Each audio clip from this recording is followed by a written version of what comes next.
Ando.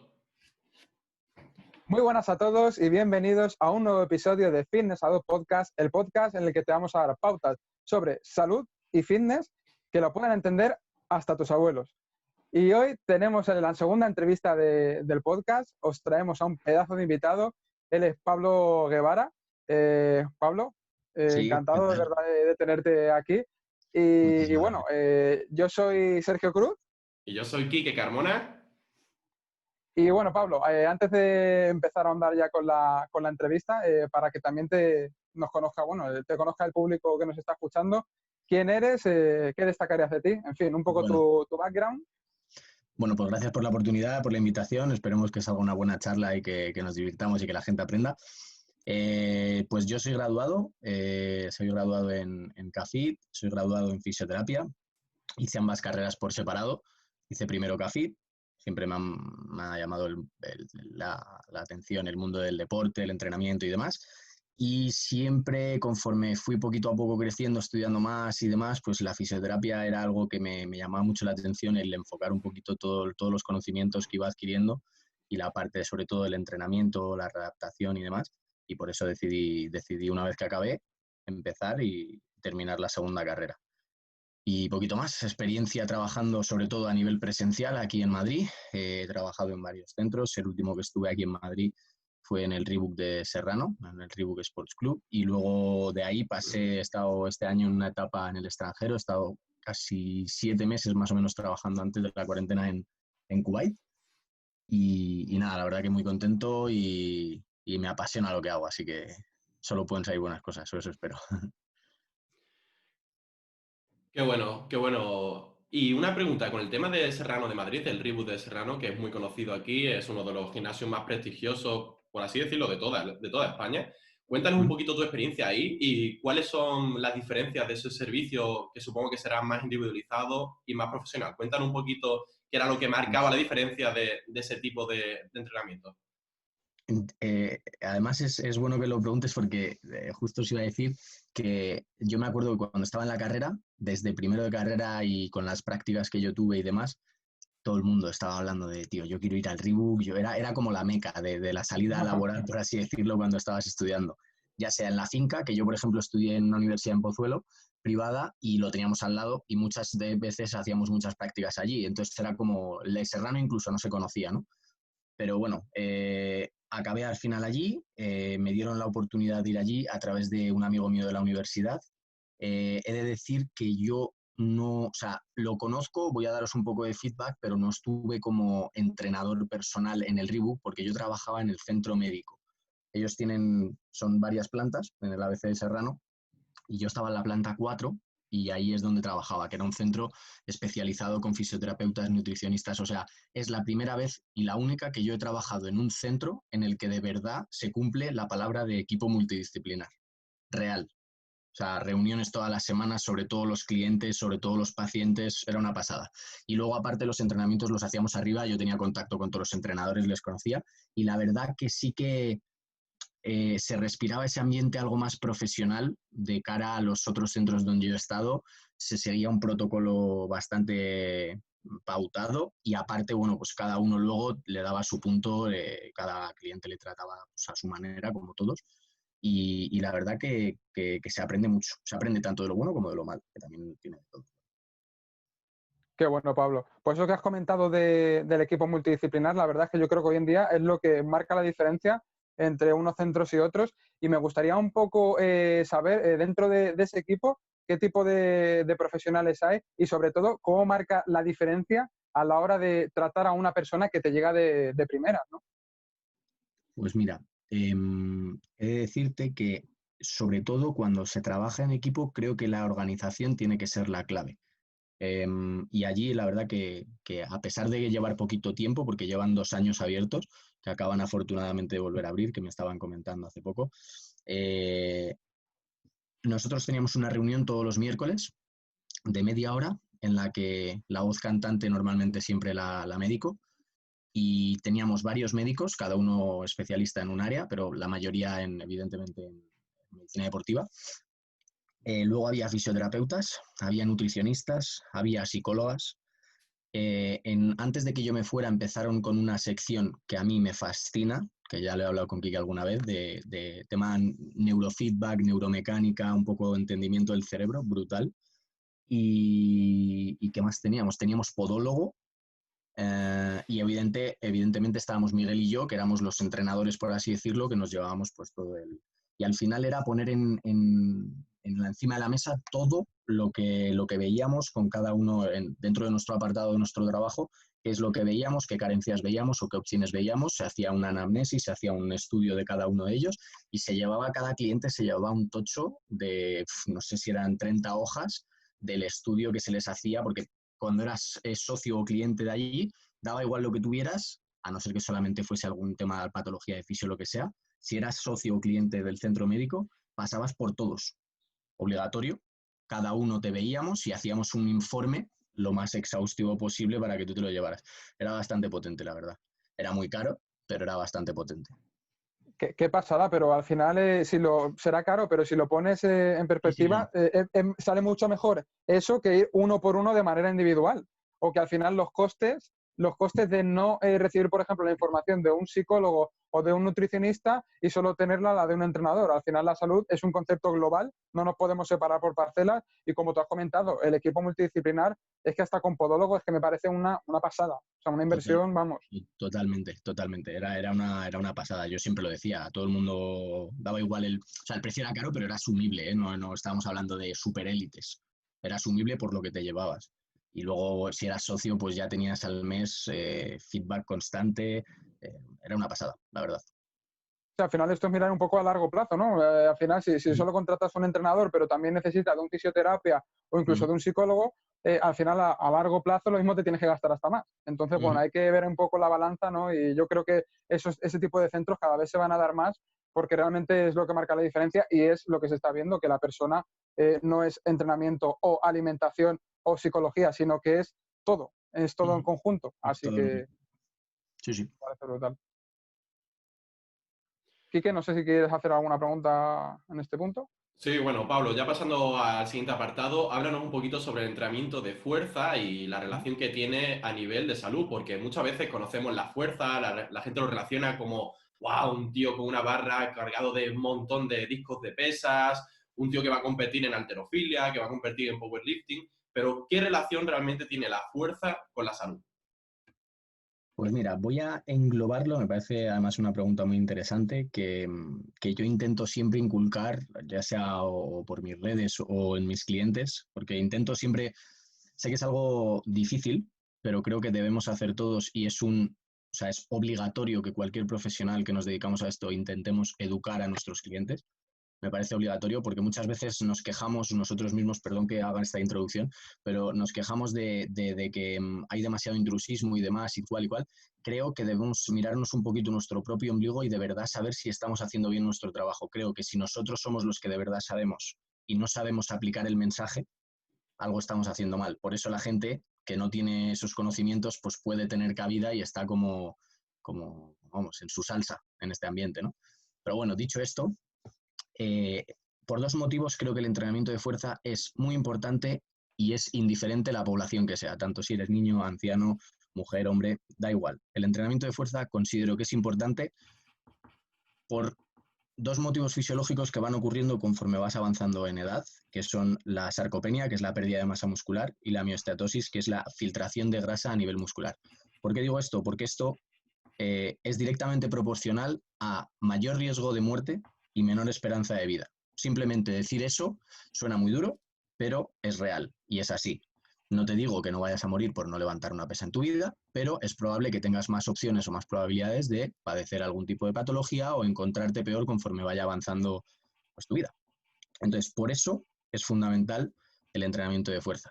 Y por otro lado, ahora que está muy de moda el entrenamiento funcional y todo funcional y subirte a un bosu y dar volteretas, considero que, por ejemplo, Brady en 2014 y colaboradores hicieron un estudio que sacó a la luz que lo realmente funcional es tener mayor cantidad de masa muscular, mayor calidad muscular, es decir, no solo tener más músculo, sino que sea ese músculo capaz de realizar su función de la manera más óptima posible, es decir, ser funcional, eso es lo que es ser funcional, y tener unos buenos niveles de fuerza. ese trinomio, por así decirlo, es lo que realmente te va a dar funcionalidad a lo largo de toda tu vida. Aparte de un buen descanso, un buen dominio del estrés, la ansiedad, factores más psicológicos o psicosociales.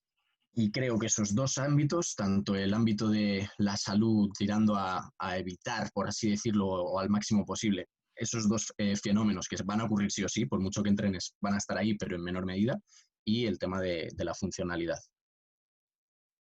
Qué Qué bueno. bueno, me parece muy bueno porque es que la gente suele asociar el entrenamiento de fuerza como eso, a culturismo, pero culturismo encima no un culturismo natural, sino un culturismo de bichos, que al final eso a la gente de alguna forma como que le achanta, le echa para atrás o incluso simplemente para competir en powerlifting. No lo asocia con todo esto que acabas de decir y mucho más que también hay, que realmente es lo que quiere el 99% de la población, que es estar más sana. Y en consecuencia de mejorar esa salud con el entrenamiento de fuerza, pues ya mejorar el físico como efecto secundario. Y si tu objetivo es el físico, no descuidar nunca la salud. O sea, que bueno, esto tú también lo sabrás muy bien, Pablo, que como bueno, tienes en mente competir. No sé Totalmente. también cómo podrías un poco, es decir, cómo intentas equilibrar la balanza entre salud y estética. Sería interesante. Sí, es una pregunta interesante. Creo que bueno, el tema de la clave lo has dicho tú. Al final todos tenemos en mente a Arnold o a los grandes culturistas de época que al final han usado química y pueden seguir siendo referentes de uno o referentes de otro, pero creo que si abogamos más y que gracias a Dios se está abogando más por el culturismo natural, por lo menos a nivel nacional, porque fuera en Europa ya se está bastante asentado, son funcionales, toda esa gente es funcional, son gente que a lo mejor siguen siendo unos bichos y enormes, pero siguen siendo funcionales, tienen muy buena salud, tienen muy buena calidad muscular, tienen cantidad, o sea, cumplen todo lo que acabo de decir, aparte de otras cosas. Entonces, creo que es importante hilar fino y yo creo que no hay mucha diferencia entre entrenar, por así decirlo, por estética o por salud, en el sentido de que cuando me dice un cliente, no, es que yo quiero verme los abdominales bien en la playa, es un objetivo lícito y respetable. De hecho, es probable que si llegamos a ese punto en el que tú te puedas ver tus abdominales en la playa, hayamos cumplido con el tema de salud, porque seguramente a nivel de salud hayas mejorado mucho, porque hayamos mejorado tu porcentaje graso, tus niveles de masa muscular. O sea, creo que no es tan diferente. Puede ser más enfocarlo en un lado o en otro, pero las diferencias no son muy significativas. Quizá la principal diferencia sería esas semanas justo antes de buscar el punto de competición, que ahí nos ponemos unos porcentajes de grasos que realmente Justo. no son saludables ni mantenibles a lo largo del tiempo, pero lo que es, pues, por ejemplo, la gran parte de la preparación que, por ejemplo, tú llevas, yo creo que puede ir completamente acorde con una buena Sí, salud y de sí, eso va. sí, O sea que totalmente. Yo hasta el punto de hoy creo que no he hecho ninguna locura, ni la suplementación ha sido brutal, o sea, ha sido pautar algo totalmente básico, lineal, y creo que cualquier persona está capacitada para hacerlo. He tenido mis cenas con mis amigos, o sea, no ha salido nada de lo excepcional. Lo que dices tú exactamente, estos últimos quizá 1 o 2 meses, puede que sí sean algo más fuera de la línea de cualquier persona más que no esté buscando ese objetivo, pero sí, sí. Vale, pues Pablo, nos has estado hablando ya sobre los beneficios que tiene el entrenamiento de fuerza, pero ¿nos puede explicar un poco más cómo entrenamos la fuerza? Si es necesario apuntarse a un gimnasio, si necesitamos de un entrenador personal, ¿cómo va todo esto para la gente que no tenga conocimientos básicos, que se vaya de este podcast con dijo, joder, sé lo que es la fuerza y cómo lo debo entrenar? Bueno, yo definiendo así muy, muy, muy básicamente para que todo el mundo lo entienda, yo considero el entrenamiento de fuerza como cualquier entrenamiento que lo que hace es a través de un estímulo externo generar adaptaciones y hacer que tu homeostasis, ¿no?, que es el equilibrio al que tiende siempre nuestro cuerpo, pues se vaya adaptando, vuelva a recuperar ese equilibrio, pero con una condición superior y que cada vez se vayan generando pues la famosa sobrecarga progresiva, ¿no?, que mencionamos tanto los entrenadores, o esas adaptaciones más positivas. ¿Cómo podemos hacer ese entrenamiento? Pues con cargas externas, como comúnmente conocemos en un gimnasio, pesas y demás. Se puede hacer también con el propio peso corporal. Hay disciplinas como la calistenia o el trabajo, pues ahora mismo mucha gente seguramente en casa. Yo mismo he tenido que adaptarme y conocerme de nuevo, el poder hacer flexiones o el poder hacer otros ejercicios que en la vida hubiera hecho teniendo la opción de tener un gimnasio, pues he visto que tienen hasta cabida. Yo mismo me he dado cuenta y además me ha venido bien para poder transmitírselo a mis clientes, Así que simplemente creo que es aplicar algo externo, ya sea una mancuerna, ya sea un bidón de agua o lo que sea, o incluso tu propio peso corporal, para poder generar esas adaptaciones. Claro, porque al final nuestro cuerpo no entiende de pesas o no entiende si estás haciendo flexiones, entiende sobre el estrés que aplica sobre esos músculos para así poder provocar lo que dices de la sobrecarga a la que se adaptan nuestros músculos. Genial. Pues mira, me gustaría preguntarte, Pablo, que justo lo hemos comentado antes del podcast, que al final la gente como a ti, como a mí, que solemos entrenar siempre en el gimnasio, nos está costando, nos ha costado en cierta medida entrenar en casa. O sea, no es que nos haya costado, pero al final lo que más te gusta, que es el gimnasio, no lo tienes ahí. No es igual, ¿no? Entonces me gustaría un poco conocer qué estrategias, sobre todo a nivel de contexto, a nivel psicológico, has aplicado para decir, venga, voy a entrenar, no me lo voy a saltar. Y luego, junto con esto, pues qué tipo de ejercicios han metido. ¿Quieres comentar un poquito eso?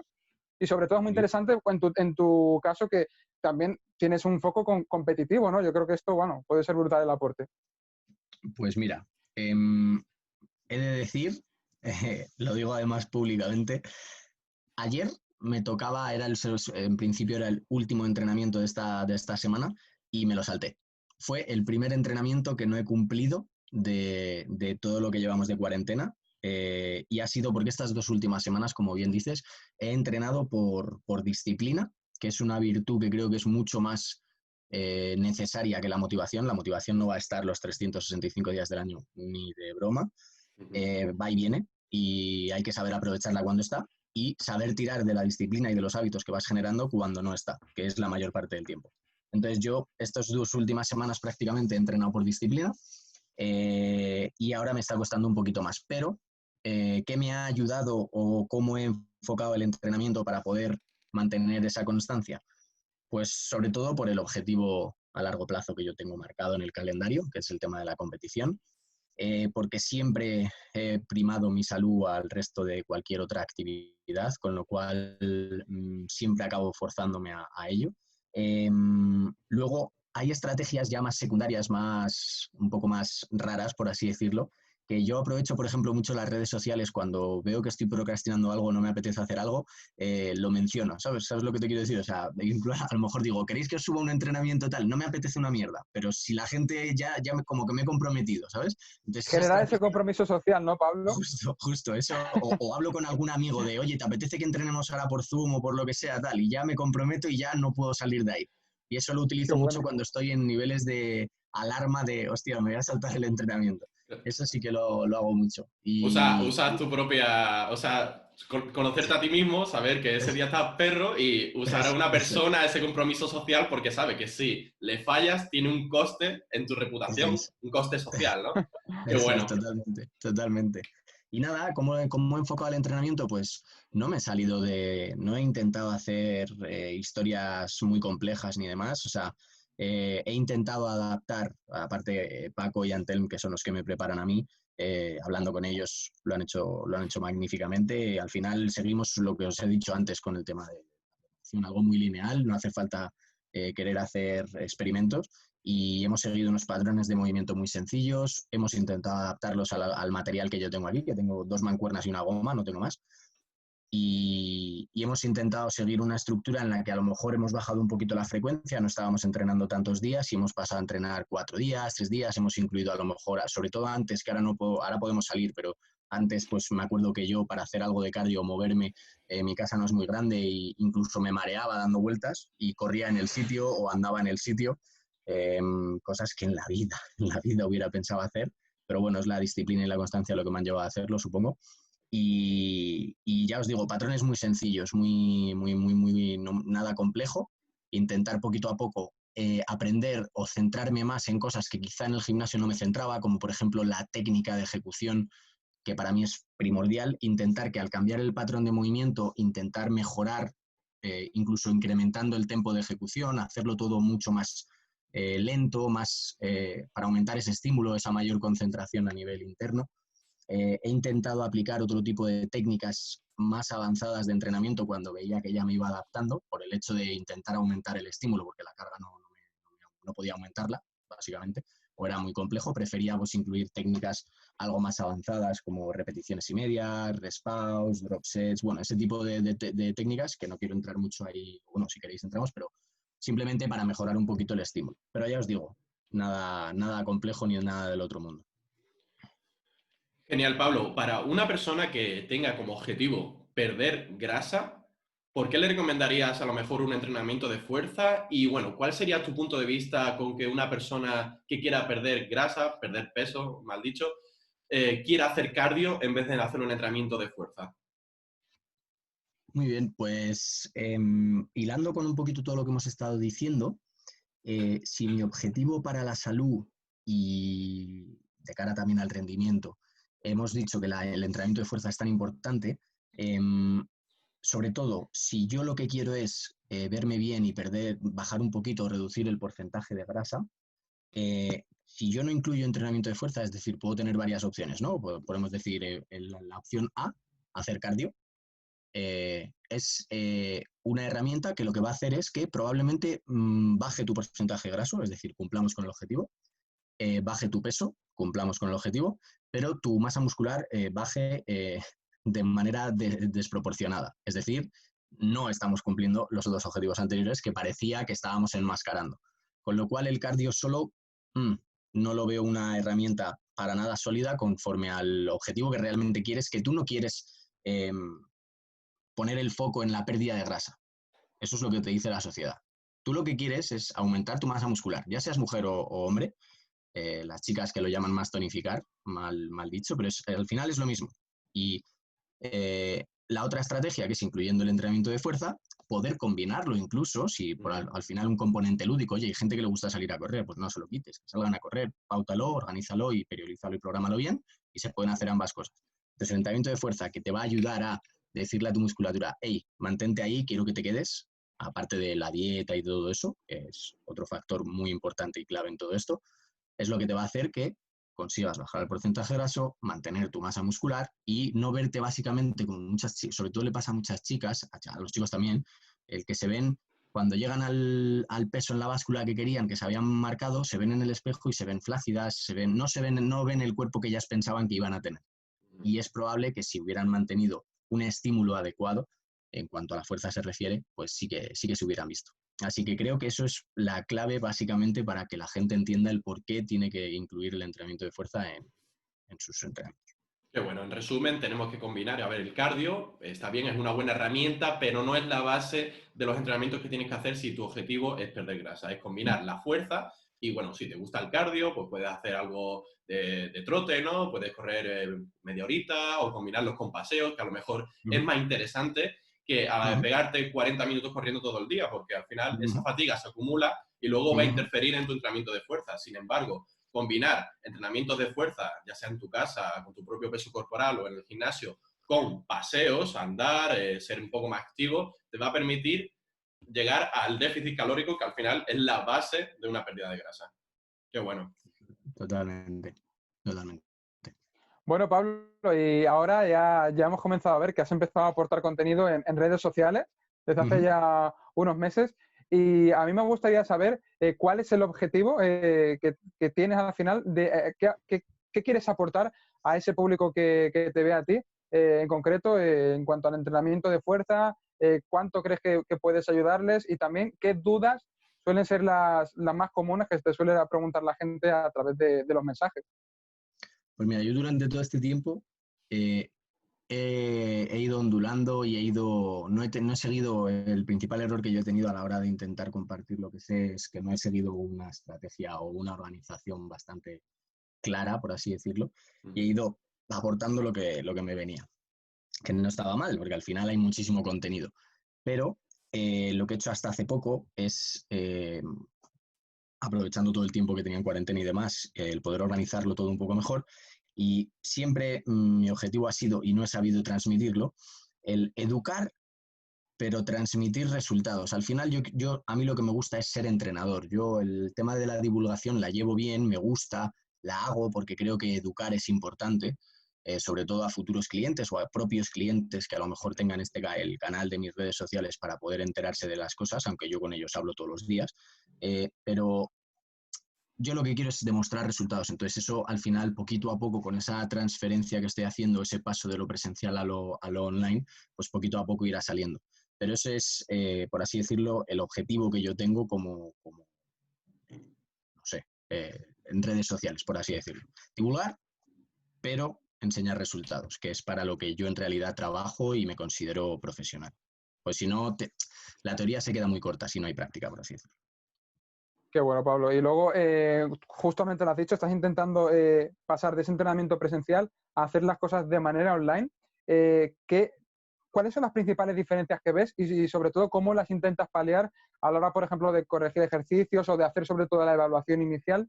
Muy interesante, yo creo, esta parte para que lo comentes. Sí, sí, sí. No quiero, a lo mejor me he explicado mal, ¿eh? No quiero evitar perder o pasar todo el contenido de la caja presencial a lo online y olvidarme de lo presencial. Creo que un buen entrenador necesita obligatoriamente, y esto es opinión personal, no que la gente puede discutir o debatirlo, no sé qué pensaréis vosotros, pero creo que antes de ser entrenador online tienes que haber estado metido en un gimnasio, te tienes que haber enterado de qué es lo que no hay que hacer, qué es lo que hay que hacer, ya sea en prácticas en la carrera o lo que sea, pero tienes que haberte pasado unos añitos. A mí me ha venido muy bien, por ejemplo, la experiencia en el extranjero, me ha revitalizado toda la pasión y las ganas que a mí me aporta a lo que me dedico.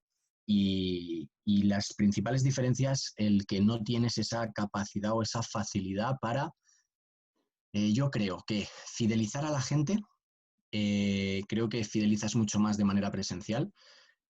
Dos, no puedes estar tan pendiente de todo lo que se hace. Por mucho que tú le mandes el Excel o la herramienta que utilices perfecto, con vídeos. Yo, por ejemplo, mando Excel, mando con una aplicación que se llama Loom, me grabo, lo explico todo para que entiendan perfectamente lo que hay. Mando corrección de vídeos con Kinovea y con otro programa que se llama Tracker. Les mando hasta con gráficas de fuerza, velocidad, bueno, les intento masticárselo todo para que fotos, mediciones, pero por mucho que se lo mastiques, si tú no estás ahí y le dices activa, no, tal cual, ese tipo de feedback que tú le das directamente en el momento para que lo aplique, hay veces que así a lo mejor me graba un vídeo, me lo manda, le corrijo, se lo mando al día siguiente para el próximo entrenamiento. No, la persona parece que sí que lo entiende, pero no lo acaba de aplicar del todo. Entonces creo que esa es la principal diferencia. Se pueden conseguir resultados en ambas opciones, obviamente, pero creo que presencialmente, o por lo menos combinarlo, que es lo que yo pretendo, hacia donde estoy yendo, el que todo el mundo pueda tener también la facilidad de poder hacer algún entrenamiento presencial conmigo, creo que es algo bastante más sensato, por así decirlo. Totalmente, yo creo que hay pros y contras de cada uno de ellos y yo principal contra que le veo es no tener ese contacto tan directo que muchas veces nos permite también deducir cosas que la persona no nos dice, que vemos con sus gestos, con su forma de expresarse y esas Eso. cosas al final también te facilitan un montón el decir, vale, no me lo ha dicho, pero yo sé que pasa algo así y tengo que hacer esto en la rutina para que la persona, yo qué sé, pues por ejemplo lo haga más a menudo, porque imagínate que de manera online, pues tú no sabes al final la persona si tienes adherencia, si ves que le está gustando más, menos. Esas cositas, esos pequeños detalles que a través de los gestos y en contacto directo es algo que se ve. Yo creo que eso es lo principal junto a lo que has dicho. De hecho, hace poco, perdón, Quique, que te corte, que es que a raíz de esto, hace poco tuve una oferta de trabajo y estoy empezando a trabajar como preparador físico en una agencia de representación de jugadores de fútbol. Wow. Yo el fútbol, antes de entrar al gimnasio, era, por así decirlo, fui futbolista frustrado y a mí el fútbol siempre me ha apasionado. Acabé Ya somos saliendo dos.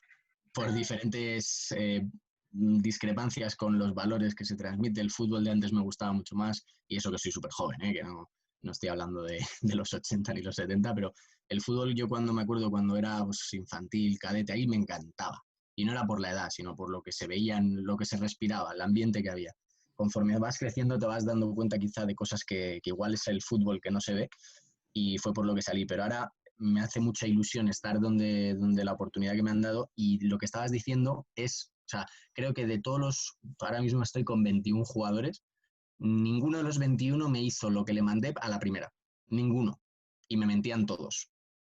Y en el fútbol además se ve mucho que hay hay mucho perrismo, por así decirlo, de sí, pero o sea, la preparación física está mal vista. O sea, hay 100.000 jugadores de fútbol que juegan a primer nivel, no hace falta que sea en España ni nada, a primer nivel ya hablo de segunda, o sea, no me refiero primera, que la forma física que tienen es lamentable. O sea, yo creo que no celebran los goles quitándose la camiseta por vergüenza. O sea, entonces, creo que no es un deporte, o sea, yo por ejemplo a los chicos les utilicé con todos, además lo saben, el mismo ejemplo. En el bobsleigh, en el deporte este del trineo, que tú tienes que coger velocidad, te metes en el trineo y no quiero desprestigiarlo, pero que no sé muy bien, tampoco se hace mucho más. Yo sé que esas atletas tiran 300 kilos en peso muerto, 300 no, pero mueven unas cantidades, barbaridades de carga en movimientos básicos, peso muerto, sentadilla, press de banca, dominadas. Y esa gente hace eso y creéis que no lo hace porque sabe que le transfiere a ese deporte en concreto, no vas a hacerlo tú, que a lo mejor un central con un salto importante que no es tan alto pueda hacer una transferencia directa a la hora de levantar una carga. Ponte tú 300 kilos en sentadilla y luego quítatelos y salta. Vuelas. Entonces, no digo que tengan que hacer eso, pero joder, un mínimo, es que estamos en extremos opuestos. Entonces ahora me estoy dando cuenta de que creo que hay mucho margen de mejora en cuanto a eso. Y lo que decías, eso de que si no estoy en directo, que con ellos voy a estarlo, no me iban a hacer caso de que yo necesito. Qué bueno, Pablo. Pues bueno, yo creo que esto puede dar para una próxima entrevista, ya para una próxima invitación, todo este tema de entrenamiento con ese equipo. Y vamos a pasar ya con las preguntas finales que vamos a hacer que hacemos a los entrevistados que traemos al podcast. Y la primera de ellas es, ¿qué aspecto o qué destacarías de ti, en definitiva, como profesional, que te diferencie de otros? Hostia, eso no me lo habíais dicho. La humildad, yo creo que la humildad. Y además es algo que confirmo que no solo es una visión propia mía, sino que toda la gente que me rodea me lo dice. Y eso creo que es algo que lo llevo bastante a rajatabla. No soy nadie ni pretendo ser nadie. Sí es evidentemente no quiero ser falsa modestia, por así decirlo. Evidentemente, claro que quiero ser buen profesional y que tener mi reconocimiento, pero siempre considero que va a haber gente mejor que tú y eso no te insime o no hace que no tengas que hacer las cosas lo mejor posible. Entonces, creo que la humildad lo destacaría por encima de cualquier otro atributo que pueda tener o que me pueda. Qué bueno. Al final, Pablo, no lo avisamos precisamente para ver a la persona que es lo primero que se le viene a la cabeza, que eso es realmente lo que yo creo que más destaca. ¿Sí que quieres hacer tú la segunda? Y ya, por último, Pablo, ¿qué hábito que tú aplicas en tu día a día, algo simple, no tiene que ser una locura, le recomendarías a esa persona que es sedentaria, que no tiene un buen estilo de vida saludable y que pueda aplicar desde ya?